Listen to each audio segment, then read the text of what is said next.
రాష్ట్రంలో మరోసారి భూముల ధరలు పెరుగున్నాయి. వ్యవసాయ భూములు, ఇళ్ల స్థలాలు, ఫ్లాట్లు, కమర్షియల్ వాణిజ్య సంస్థల కార్యాలయాలు, ఈ రకంగా అన్ని రకాల భూముల ధరలు పెంచాలని రాష్ట్ర ప్రభుత్వం సిద్ధమైంది. అంటే ప్రధానంగా సవరించడం. సో ఎందుకు సవరించాల్సి వస్తుంది అనే దానికోసం పోతే, ఏ రాష్ట్ర ప్రభుత్వమైనా అధికారంలోకి వచ్చిన తర్వాత ఆదాయ వ్యయాలను చూసుకుంటుంది.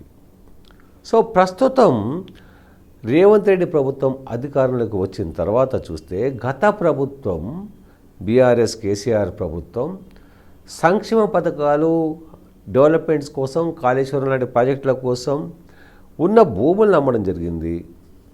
అట్లాగే పన్నులు పెంచడం జరిగింది, ధరలు పెంచడం జరిగింది. అయినప్పటికీ డబ్బులు సరిపోదని చెప్పి 7 లక్షల కోట్ల రూపాయలు అప్పులు చేయడం జరిగింది.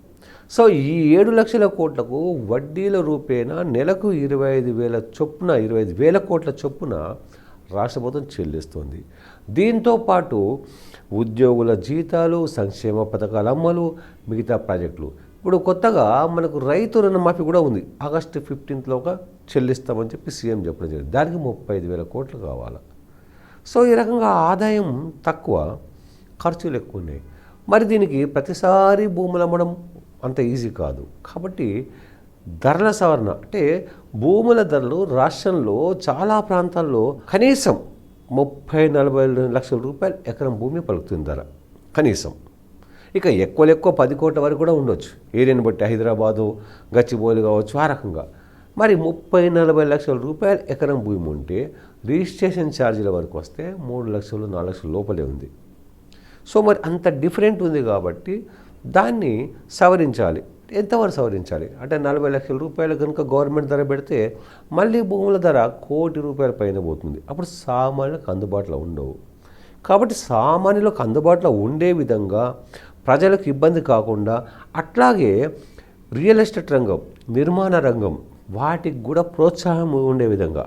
అంతేగాని ధరలు ఇష్టం వచ్చినట్టు ఛార్జీలు సవరించేస్తే రియల్ ఎస్టేట్ భూమి పడిపోతుంది, నిర్మాణాలు పడిపోతాయి, ప్లాట్ల కొనుగోలు పడిపోతాయి, రియల్ పరంగా ఆదాయం కుంటుపడుతుంది.